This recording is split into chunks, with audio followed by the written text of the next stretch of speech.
Kaieteur Radio, keeping you informed. Demerara and Essequibo 99.1 FM. Burbies 99.5 FM. Kaieteur Radio.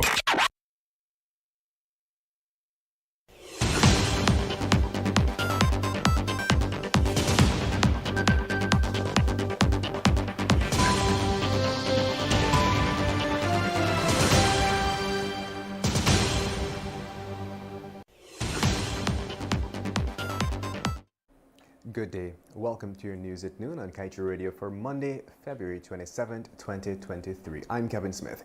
In your news today, amid the furor over Guyana being suspended from the Extractive Industries Transparency Initiative over its failure to submit its 2020 report, the two representatives from the civic component of the multi-stakeholder group on Sunday sought to set the record straight concerning the matter, as the government officials, including President Ali, had blamed them for this. Among the issues raised by the pair were the disappearance from the office of the National Coordinator, Dr. Prem Misir, and his asking the multi-stakeholder group to rubber stamp a request for retroactive approval of terms of reference for the fourth annual report, which he had produced. The multi-stakeholder group had unanimously declined to approve this request on the grounds that the content of the terms of reference was seriously defective and that its submission to the ministry by the national coordinator without the benefit of the multi-stakeholder group review, input and approval was a serious violation of the Extractive Industries Transparency Initiative standard. The standard vests all authority pertaining to both content and process of the terms of reference in the multi-stakeholder group, the two civil society representatives, Vanda Rancic and Mike McCormack, detailed. In other news, a 26-year-old man wanted for being part of the June 4, 2015 grenade attack at Kaieteur News was on Sunday morning shot dead at Posrenstraat, Suriname. Suriname's police have confirmed. The dead man has been identified as Shamar Wilson and was reportedly gunned down in a vehicle parked next to an apartment building. According to reports from the Surinamese media house, a woman was with him in the vehicle when a lone gunman started shooting at the vehicle from behind before fleeing the scene. Wilson was killed on the spot after bullets struck him in the head, chest, abdomen, arms and legs. Surinamese police have since taken the woman into custody as they investigate Wilson's killing. Wilson, a Guyanese formerly of Sophia, was accused of conspiring with three men, Alfie Garaway, Leroy Williams and Janelle Howard, to lob a grenade at a Lexus vehicle owned by Kaieteur News publisher Glenn Lau. And by 2025, the government of Guyana expects its $282 million natural gas liquids plant to be on stream. The startup of this facility will provide the country with some 4,100 barrels of byproducts daily, such as cooking gas and fuel for cigarettes, among others. Guyana, however, utilizes approximately 700 barrels per day of these products, which means the country will have to seek markets for 3,400 barrels of byproducts each day, or 1.2 million barrels on an annual basis. These details were shared when head of the Gas to Energy project, Winston Brassington, offered an update during the just concluded International Energy Conference and Expo. And now let's tell you, OneSat Networks Inc., a locally based Guyanese internet service provider, announced on Sunday that it has signed an agreement with Viasat to distribute its satellite broadband services in Guyana. Viasat is a global leader in satellite communications that leverages its satellite network to power high-quality, secure, affordable, fast connections and help close the global digital gap. And the distribution agreement will leverage satellite broadband capacity from the Viasat 3 satellite platform once it is launched and operational. According to Viasat's Q3 FY23 earnings call, the company anticipates that the launch of the Viasat 3 for the Americas satellite the week of April 8. OneSat will market, install and provide on-site service to broadband customers in Guyana as a licensed internet service provider in collaboration with its local partners. And while the government of Guyana has been pushing ExxonMobil to accelerate its exploration and production of the country's oil and gas resources, the country has been operating with archaic petroleum laws. In the recently published Ministry of Natural Resources brief, the Petroleum Production Act was listed among 4 legislations identified for review and enhancement. It was stated that the government seeks to modernize its legal and regulatory framework as it relates to the petroleum sector to address issues such as oil revenue management, licensing, production sharing agreement models, local content, and health, safety, environmental, and security management.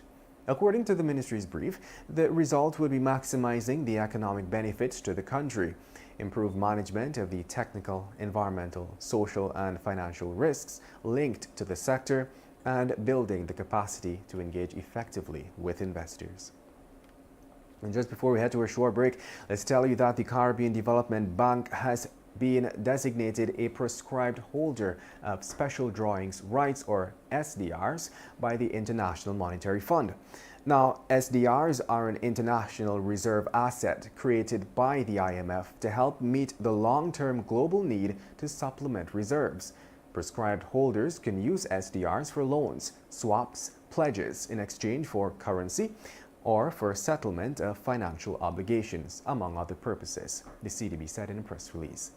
The designation affords CDB an additional avenue to pursue funding for sustainable development solutions for the Caribbean. This is in keeping with the bank's objective of increasing access to adequate and affordable finance for its borrowing member countries. You're listening to Kaieteur Radio, 99.1 and 99.5 FM. This is your news at noon. We'll return shortly after the break.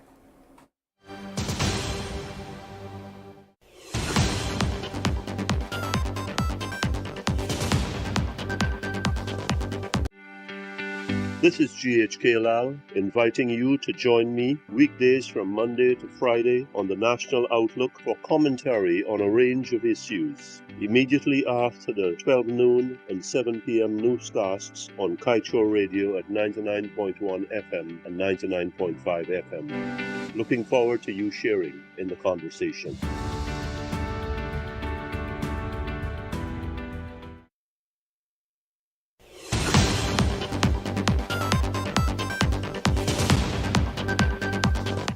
Welcome back.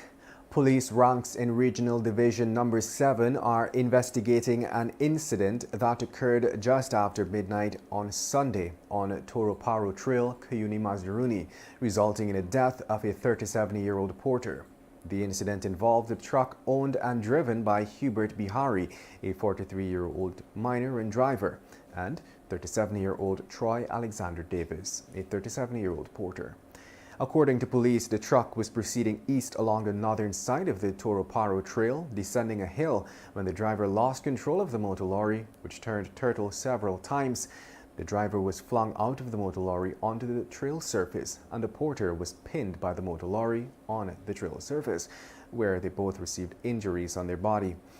Davis was pronounced dead on arrival, and the truck driver is in custody assisting with the ongoing investigation. And a final report for the review of ExxonMobil expenses to the tune of $7.3 billion is expected next month, but the AFC believes this delayed process is unjustifiable. At a recent engagement with the press, the party was asked to weigh in on the audit, which has reportedly been completed, pending the handover of a second report to the government. There is no proper explanation because this should be our number one priority in terms of how we manage our oil resources, Chair of the party, Catherine Hughes, stated. Meanwhile, leader of the political group, Kemraj Ramjatan, warned that skullduggery may be brewing while the nation awaits the publication of the audit findings. He added that the audit report may flag skullduggeries on the part of the oil company, while it is also possible that the process could have missed the true value of declarations, it reported. The opposition parliamentarian told the House that in November 2022, it was reported that the second audit would be completed by the end of last year. To this end, He asked that the minister say when exactly the final report will be ready and available and laid in Parliament. According to Minister Barrett, the final report is due in March of 2023. He went on to explain that there may have been some misunderstanding regarding the expected completion date for the expenditure review. And vowing to not allow the case where the several officials of GCOM are charged with elections fraud to fall away, Attorney General Anil Nandlal says that he will officially request a status update on the cases from the Director of Public Prosecutions. Nandlal said that he will be writing the DPP for a status update. According to Nandlal, there have been a number of queries from the public about the delay in the outcome of the matters, which have been before the Magistrates Court for 2 years. And on that note, we wrap things up with the page 7 of today's Kaieteur News.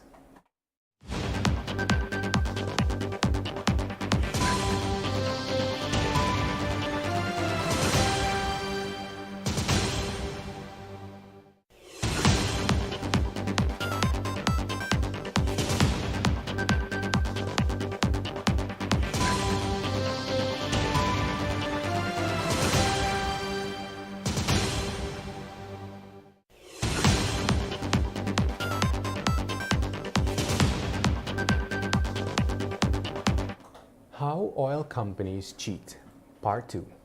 They double bill for the same expenses. They make up costs that are more than they paid. Oil companies are financial predators. Like scavengers, they tear at every limb, drain every drop of blood. This is how they prosper on the backs of poor countries that trust them. Who wants partners like these around their biggest treasures?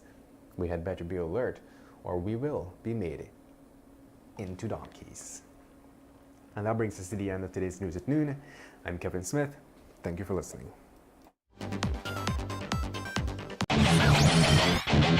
Want value for your advertising dollar?